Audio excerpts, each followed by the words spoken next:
Welcome to the JAMODI Podcast. We are all surrounded by amazing coaches and leaders. So let's get an inside look at not just what they do, but how they do what they do.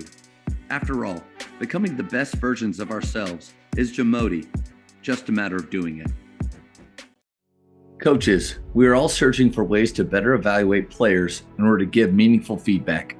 Over 15 years ago, I put together a test called the JAMODI Skill Rating.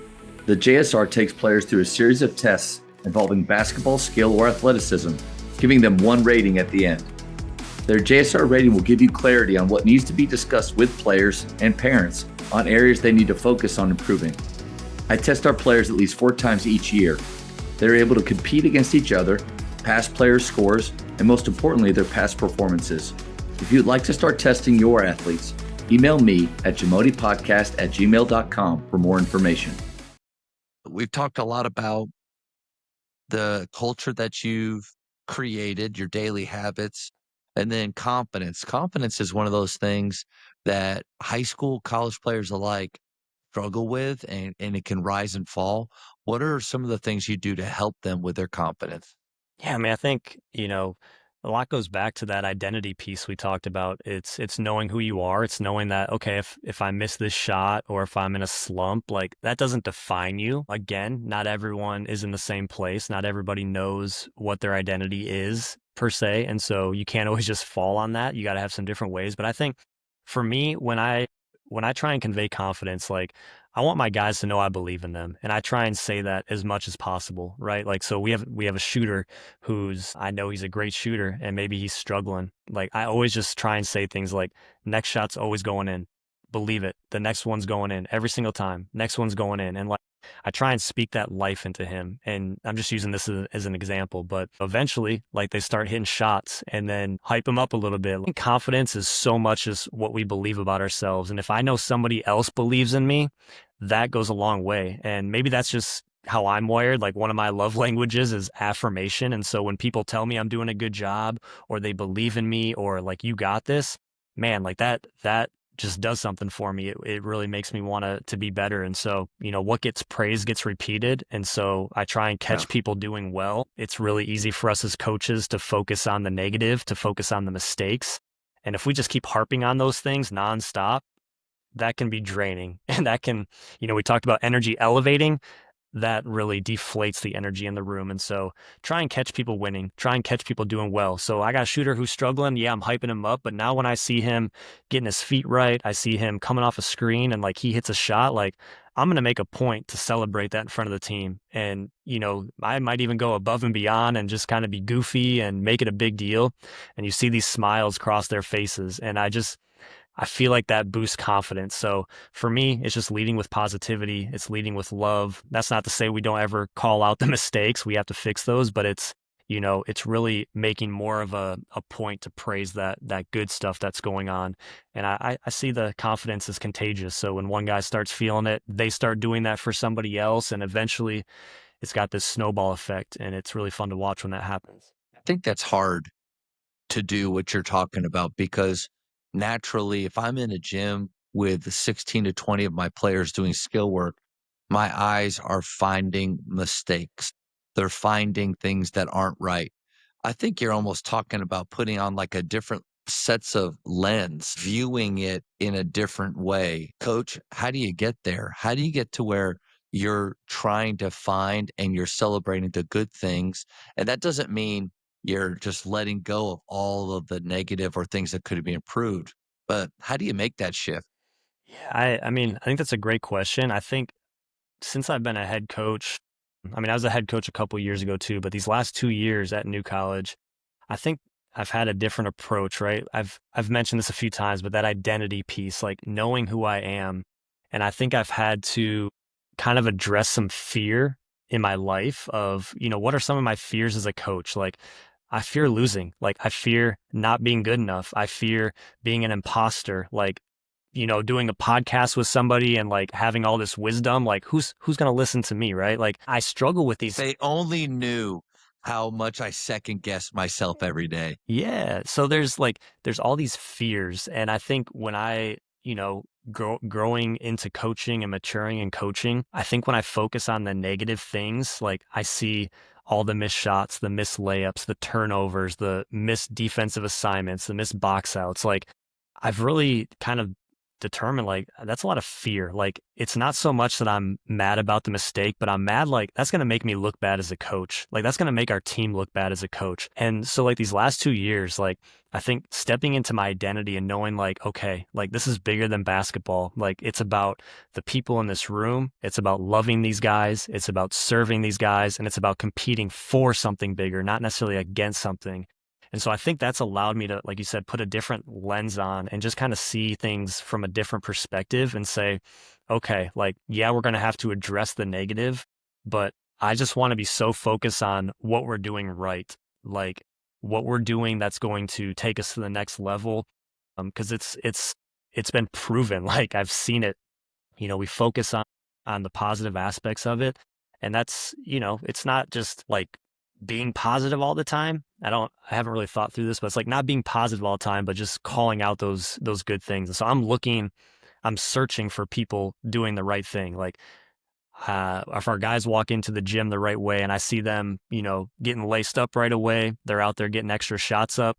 And then I see some guys over there still on their phones, scrolling TikTok or whatever, and maybe just kind of being a little lazy getting it ready for practice. Like I'm not going to sit there and get ticked off at those guys getting up, getting ready for practice slowly, but I'm really going to praise and affirm those guys who are doing it the right way. And I just keep trying to call them up, call these guys up to something bigger. And so I've made it a point just to focus on what guys are doing well. And it's hard because I'm naturally wired as an optimist and a negative person. And so I think I gravitate towards that stuff initially, but just got to make that conscious shift to say, no, like we're going to call people up to something bigger and greater. Thank you for saying the things that I feel like so many coaches really feel. I think that those fears that you talked about, those are real. Yeah. I know I've felt them in the past. Shawnee Harley, Canadian Olympic women's coach for 20 years, has a program called Winning Matters. I think you'd really enjoy it. And her YouTube channel, everything she does is awesome. I did this hoops talk with her years ago and felt like it was a therapy session that I was able to have for free with her. But she really addressed that fear because there's some things that I felt like I wanted to be or wanted to do as a coach, but something was holding me back, and it was fear of losing. It was fear of not looking like I know what I'm doing, and so all of that's real. And I thought about I have tested that theory that you talked about with saying the positive thing instead of calling out the other side. At PGC, I was able to direct for them for 5 years, a lot of sessions in the summer, and I can't remember, it was probably Chad Sanji or somebody that taught me this because he's good with all this stuff, but it was in shape shooting. That's just 6 baskets, a bunch of lines at each basket, and they're just doing a shooting drill. Well, if hustle was one of the layers of shape that we were talking about that day, the goal would be to find people hustling, and it never failed. When I had the microphone and I said, "Man, Johnny, way to hustle back to line. That's awesome." I would see others go from a walk to a walk to a jog because they heard that, and Mono would say more is caught than taught. Yeah. So I think you nailed it, man. With that doesn't mean you're not addressing the negative things. You're just doing it in a positive Yeah. way, and it's possible.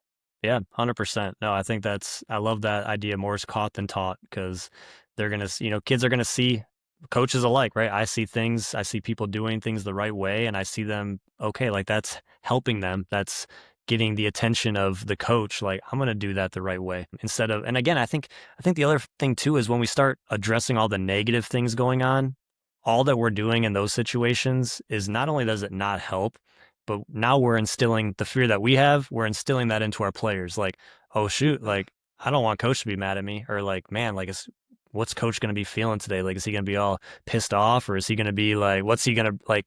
And so I think not only is it not the great way to lead, but now we're just instilling that fear into our team. And again, that's a negative snowball effect. Let me ask you this question. Would you, as a player, want to play for you now as a coach? I ask myself that a lot. And while I do feel like I do a decent job, I know that there's a lot of things that I do where I have to hold myself accountable, and I'm like, man, like if I treated myself that way, I don't think I would like that. Or if I wasn't, if I didn't get as involved with this certain thing, or if I didn't show up to this, like I wouldn't like that if my coach didn't do that. And so I've definitely had moments where I've had those thoughts and I'm like, I need to be better because I wouldn't like playing for me, or I wouldn't like being around me, or I just I wouldn't respect myself as much, right? So Mm. no, I think that's a great thing that we have to do as coaches is having that honest feedback and like, yeah, really saying, okay, if I did that to myself, or if a coach did that to my kid, how would I feel about that? That's actually probably the one I go to more is like if I acted that way, or if a coach acted that way to my kid, my daughter, Yeah. or my son, right? Like, how would I like that? And I'm like, I probably wouldn't appreciate that, or like, I have to ask those questions, and it's tough to assess yourself that way, but I think we have to be honest, and I think also we have to invite that feedback. We have to invite that correction from our staff, or from our spouses, or I honestly ask our team a lot. I ask our players, like, what do I need to do better? What do you appreciate about my coaching? Yeah. What do you think I need to change? What would you like to see me do more of? And I do those type of assessments, multiple times a year. I actually just sent a text out. Man, it was probably last week. I sent all my guys like 3 questions about some about our program and some about our staff and how we're doing things, and just wanted their honest opinions and honest feedback. And so it's not always fun to get that feedback, but I think it's necessary. And again, it creates this trust and this collaboration that, hey, like we're all a part of this, and coach cares and he respects me and values my opinion on stuff. Really co-creators of the culture, then we have to ask them those questions. I love what you just brought up. That's one of my favorite 5-minute or 10-minute meeting questions to ask them is, how can I be the best for you? How Hmm. can I help you to be your very, very best? When you ask that, it's how else are you really going to be able to measure the effect you're having on them? And especially if you've already created a feeling of, I'm allowed to tell them the truth and it's not going to come back to bite me at practice. Yeah. It's not going to hurt me in playing time. Oh, you don't think I'm being this? Here, I'll show you. Hmm. Like that's not going to help. But man, those questions are huge. And I think without realizing it, we almost forget what it was like to play and how we felt on those days where, hey, how's coach today? What's he like today? Which one are we getting? Man, he didn't even look at us after the game. We forget what that feels like. And then that's where that question of would you want to play for you has to be asked. And you nailed it. Sorry for rambling again, but last thing is you have to have people around you that care enough to hold you accountable and tell you the truth. And mine is my lovely bride, Jana. She does our book. Or she at Faith, my last school, she did our book. And there was one time where I was just yelling a kid's name and making a face. And she said after the game, Matt, your face. And just like that. And it was enough for me to be like, oh man, it had to be really bad. And it goes back to your question is, man, that kid's parent was across the gym and seeing me look at their kid that way. How did that make them feel? Yeah. I think if you don't care about that, then I don't know. I don't know what that makes you, but maybe not transformational, in my opinion. Yeah, I think you got to be in it for the right reasons. And again, it's not saying that we all mess up, right? We all, but We'll fail. if it does Yes, we'll fail. if it doesn't mean something to you, and you, like we said earlier, you don't go fix it and learn from it and grow from it. Like, yeah, I don't think you're trying to be a transformational coach. I think you're just in it to get the wins, and you're using people at that moment. And I would say most coaches want to do it for the right reason, right? Like, it's not, there's very few who I think are just out there to rip on kids. But yeah, it's important, and I love hearing how your wife called you out on that stuff. It always Your it stings even your worse. face. But man, it's how important is it to Yeah. have an amazing spouse behind you and alongside you for these crazy adventures. So, on that note, you start a new program and you're building it from scratch. How did you balance family life with your job? Because I got to imagine that's one area that we can't fail. Yeah, I mean, I think it's just trying to have them involved as much as I can. Yeah. My daughters love being at the gym. They love coming to the office. My wife, anytime we can have the guys over to the house or she can make some dessert or food for them. I mean, she just absolutely loves it. And so we just try and make it one big family. And I think if we try and separate, okay, I have to go be coach now and then I have to come home and be dad and husband, like it's really hard to create a healthy balance. And so I think the best way is just let's do this together. And it doesn't always run that smoothly with some families. Like I get that, right? It's not for everybody, but for us, I'm so thankful to have the people in my family who I do, and we do this together. My daughters love to come to practice and blow the whistle and do the scoreboard, and Julie loves to show up and just give the guys hugs, ask them about their moms and dads and girlfriends, and we just try and be one big family, and we just try and make it about more than basketball. Like it's not something where we're constantly, okay, all we do is talk about basketball, or the only time we see the guys is at games. Like, no, Julie will come hang out at the office, or she'll go walk around campus, or just trying to have the guys over for lunches or dinners. And I know a lot of coaches do these things, but I think when you just make it a part of who you are, and this is our life, there's not really a balance that needs to happen. It's just, this is who we are and this is what we do. I think it's a trick question. Yeah. I don't mean it to be. I didn't mean it to be, but Mike Neighbors was the one that was like, don't try. Don't try to balance it. You're not going to do it. It's not going to, you're going to fail. And so his idea was bring them together. Don't try to keep them separate. Mm-hmm. And I always think about one of my I would say friends, coaching mentors around this area, coaches at Highland Park. And he has in Dallas, and he has when he pulls into his garage, he has a sign that's right up above the door, and he sees it every time, and he says, "Don't fail at the job that only you can do." And I think you nailed it on bringing it together. But one place we can't compromise, and I'm saying this as probably not somebody that's always done that really well, but we can't fail at home. Yeah. And if there's ever there's ever has to be a choice, between the two, man, we got to make the right choice. 100%. I mean, it's so easy to be replaced as a coach. I mean, I could get fired or quit tomorrow, and New College would have a new basketball coach that probably could be better than me, could probably do just as good, if not better, right? And anything you do, you're replaceable, but you're not replaceable in your home. You're not replaceable as a dad, as a husband. And so I think, again, just always keeping that perspective to not let basketball consume us, but just, if I do have to pick one or the other, it's got to be family. It's got to be, my job, where I can't be replaced at. Thank you for checking out today's episode.